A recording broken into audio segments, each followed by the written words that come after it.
What is my plan when it comes to Algorand? Well, I think it's very simple for me, even though I'm not telling anyone to do anything, and even though nothing I say is financial advice, it's just going to be still for me dollar cost averaging once a month, and that's pretty much about it. Now, some people may be thinking, okay, that's kind of boring. Well, I get it, it's not the most exciting thing out there, but the thing is, I am not trying to find what Algo is doing, which is Algorand's native token, what it does every 5 minutes or 10 minutes. That's not what I do. I more so have a long term mindset. I treat it like a marathon. I don't treat it like a sprint.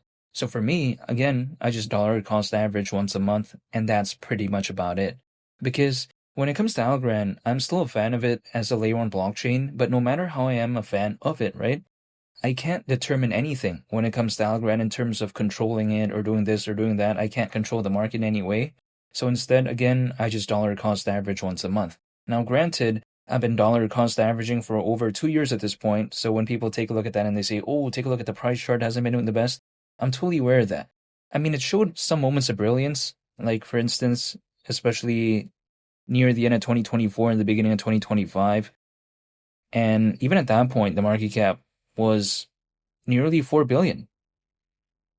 And am I disappointed that as of right now the market cap is around 1.5 billion? Well, not really, because my intention is to dollar cost average once a month. So if I'm able to dollar cost average at a market cap like this, which granted we've seen lower market caps before, like not too long ago we saw a market cap of slightly below a billion, even back in 2024. So in theory, hypothetically, we're still kind of up 50% from that moment. But I'm just saying, if I'm still able to dollar cost average in the grand scheme of things once a month and the market cap isn't too massive, for the short to medium term, I'm not really going to mind, even though, again, I'm not telling anyone to do anything.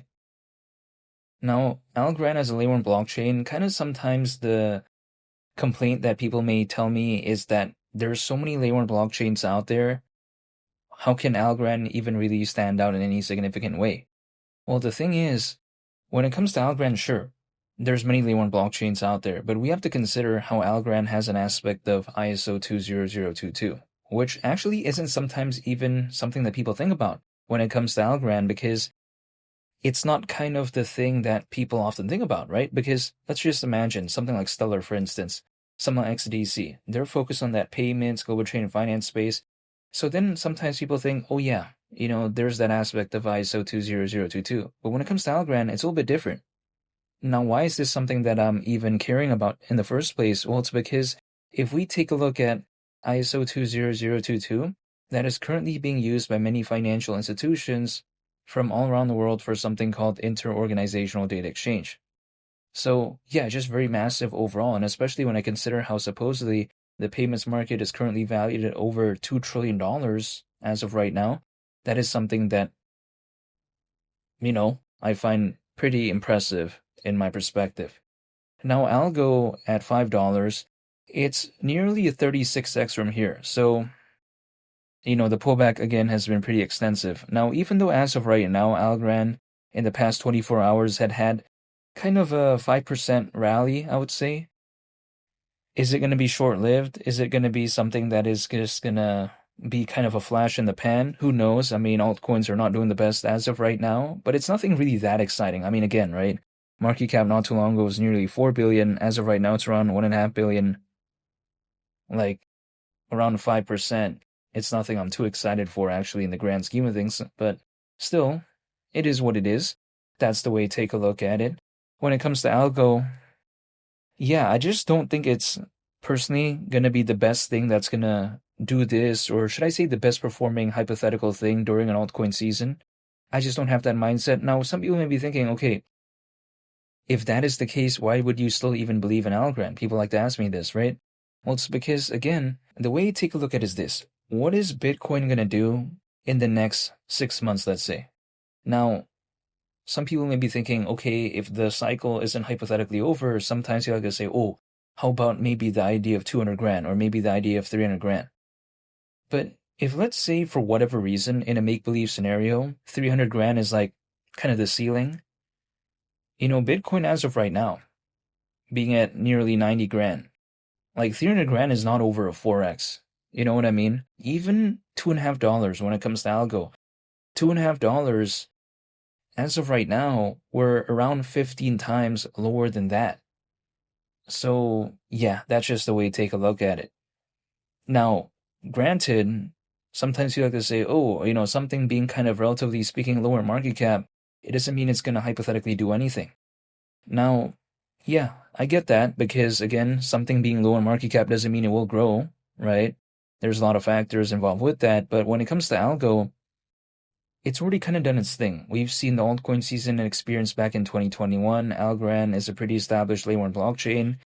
It is not a project that sometimes I think kind of gets ignored during an altcoin season. And also on top of that, something that doesn't seem to get ignored when the market has had a pretty okay sentiment. Like for instance, back in December of 2024, we did see ALGO do pretty okay. I mean, it's still a far cry from what it did back in 2021, but I'm saying still not that bad, I think, in the grand scheme of things. So when I take a look at Algorand, it showed moments of brilliance. And also on top of that, it doesn't seem like it's something that is often forgotten about. So this is why I still hold Algo as one of my pieces. Now, keep in mind though, Algo is not the only thing I'm holding. Now, people may be thinking, okay, why wouldn't you just care about Algorand if you're such a fan? No, some people like to ask me that. My response is this. I'm never going to be able to know what happens to a project like 100%. Like, of course, I'm never going to be able to know that. Like, I can be a fan of it, but there's no way I can control it. Like, for instance, I am not a part of the Algorand team. And also, second of all, I can't control the market. So then what can I do? All I can do is just wait and stay patient if I actually believe in the project, which hypothetically I do want to believe in it because I do like the fundamentals, even though I'm not telling anyone to do anything. But at the same time, just that by nature alone makes me not want to only just hold one project because I'm never going to be able to know what's going to happen to it moving forward. Like, for instance, I'm going to use Cadena as an example. Cadena, not a massively run blockchain, right? Algorand is way more popular than that. Even at Cadena's peak, Algorand is still more popular. But I'm saying, I was a fan of Cadena. But the thing is, what happened? The Cadena organization, not too long ago, they were talking about how because of the market conditions not being the best, they were going to have to be ceasing operations, right? Or should I say just basically stopping operations? Is that such a good thing? I don't think so. And here's the thing. I was a fan of Cadena as a layer 1 blockchain, but then that happened. I'm not saying Algorand's going to do that. I'm not saying that at all, right? But that's just one of the examples as to why I don't only just hold one project. Because imagine if I was only holding Cadena, which some people actually were telling me to why don't you only hold that, right? Or should I say not telling me, but they were just expressing that to me, right? Imagine if I was only holding Cadena. Just take a look at the price chart when it comes to Cadena. When that announcement happened, a pullback almost immediately. And then what happened? As of right now, there's even a bigger pullback. So imagine if I was only just holding Cadena. You know what I mean? So this is why I don't only just hold one project. So my plan, personally for me, is just kind of keep it simple. That's the way to take a look at it. It's just doing what I've been doing throughout this entire time, just dollar cost averaging once a month. And that's pretty much about it. Now, granted, people like to tell me, oh, when it comes to Algorand, is it having a pullback because there's too many layer 1 blockchains out there? Well, here's the thing. Yeah, sure, there's many layer 1 blockchains out there. But then in terms of the quality ones, is there that many that are new? Like, for instance, let's take a look back in 2021. The core group of layer 1 blockchains that people often considered, right? We take a look at in the case of Cardano, Algorand. We take a look at also in the case of Avalanche as a layer 1 blockchain. We take a look at how BNB was famous back then. Ethereum, of course, right? But then as of right now, what is still kind of famous? Pretty much those are the ones that are still famous. Now, of course, there's more that came along, but I'm saying it doesn't seem like there's too many more layer 1 blockchains that appeared that have that actual quality in my perspective. There is more in terms of the quantity, but in terms of the quality, I don't think there's too much more. So when it comes to Algorand, it's just something that I don't want to forget about. That's just my point of view. Now, granted though, I could easily just not hold Algorand anymore. I could just easily not care about this, or should I say ALGO, which is Algorand's native token. But I just haven't done that because, first of all, I don't think I've seen altcoin season, and also second of all, I'm still a fan of the fundamentals when it comes to Algorand as a layer 1 blockchain.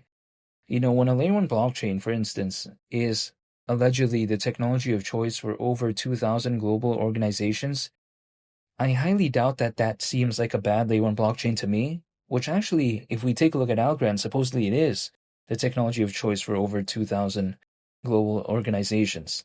So, yeah, that's just my point of view. It's not something I want to give up on just like that, especially when I take a look at what it's done historically and what it's even doing as of right now. Like, for instance, when it comes to Algo, there's still a pretty decent amount of holders, so I just don't want to give up, even though the price, it's a completely different case because it's not necessarily doing the best. This is the way to take a look at it.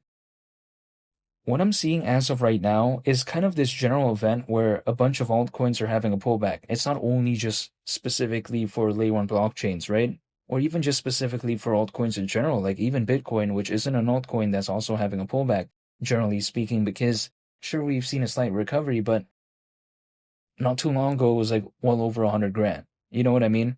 But even besides that as well, if a bunch of projects are just pretty much having a pullback, I'm going to be a little bit more intentional about what I'm dollar cost averaging into because if let's say projects that are known to have the best fundamentals or to have pretty good fundamentals, if they're having a pullback, but then also at the same time projects that are not known to have the best fundamentals, if they're also having a pullback, now of course at that point I'm going to be focusing on the ones that I actually do like fundamentally speaking.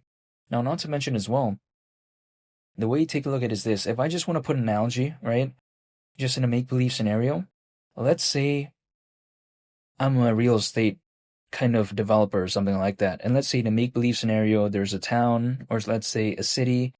And let's say for whatever reason, property prices are just having a pullback. Now, of course, if that is the case, I'm going to take a look back historically and see that, okay, if pretty much all locations are having a pullback for whatever reason, I'm going to take a look at historically what has been known to pretty much kind of do pretty good during a time when the market was doing okay. I'm going to be focusing on those areas, right? Maybe I might try to focus a little bit on areas that I might think, oh, maybe it could do this or do that. But if, let's say, generally speaking, everything's just kind of having a pullback, I'm going to be a little bit more intentional. I'm going to take a look at the areas in which historically did pretty okay, and I'm going to be focusing on that. Now, historical performance doesn't guarantee future performance. However, at least that's something I can take a look at, right? Because I can't take a look into the future. There's no way I can do that. I can only take a look at the present, but if the present is showcasing that things are generally having a pullback, I'm going to take a look at historically and see which things actually did pretty okay during a time when the market was doing pretty good. Now, that's the example that I would use in that real estate scenario, but when it comes to this case as well, it is something that I'm also kind of thinking about in that sense. So when it comes to Algorand overall, sure, it's under some stiff competition, like a Solana, like an Ethereum, like a Cardano. But it's just not only like a one thing for all. That's the way to take a look at it, right? In terms of layer one blockchains. Like for instance, in the world of shoes, is there only one brand? No, there's Nike. We take a look at there's New Balance, there's On, right? You know, like On Running. And also on top of that, we take a look at Hoka, Reebok, right? I mean, there's a bunch of brands.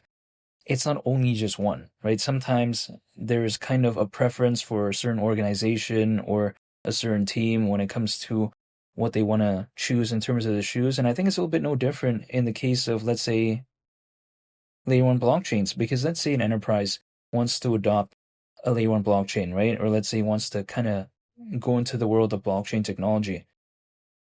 They might prefer some instances where they might like this blockchain or this other one. You know what I mean?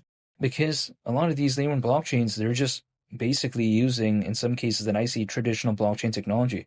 So it's just kind of like a preference type of thing. Maybe the difference isn't too massive, but again, it's just a personal preference type of thing. So yeah, I just haven't given up when it comes to Algorand, and I'm not concerned that it's not the only layer one blockchain out there, and I'm not concerned that it's the only layer one blockchain out there. I mean, yeah, sure, there's a lot, but I'm still a fan when it comes to Algorand. I'm still holding, I'm still waiting because I am not going to be able to know when there's going to be this hypothetical altcoin season. Like, I can't control that. The only thing I can do is control myself, and that's what I'm going to do. Just stay patient, hold, and that's pretty much about it. Personally, for me, when I want a dollar cost average, I'm not going to wait for a certain point. Again, I just do it once a month, even though I'm not telling anyone to do anything. And that way, it kind of removes all of the stress that I have from trying to find this perfect moment or this moment. Yeah, it's just not something I'm going to be able to do. So I'm just going to stay patient, hold, and that's it. And just again, by dollar cost averaging once a month, I'm not having to deal with all this kind of feelings of trying to find the perfect time and all this. Yeah, I'm just not doing that. But yeah, just real quick, I wanted to make a video and talk about how I feel about Algorand as of right now because it's easy to, be pretty enthusiastic when the market is doing good. But when the market isn't doing good, it's a totally different case, right? In some instances. But I just wanted to make a video and showcase how, personally for me, I just haven't given up. But I could easily give up when it comes to Algorand. I could just exit and that's it. But I just haven't done that because I just haven't seen altcoin season, so I'm just gonna wait and see. However, only time will tell. And I want to say thank you for watching. I hope y'all have a nice day. It's Willie the Captain, and I'll catch y'all on the next one. I'm out. Peace. Bye.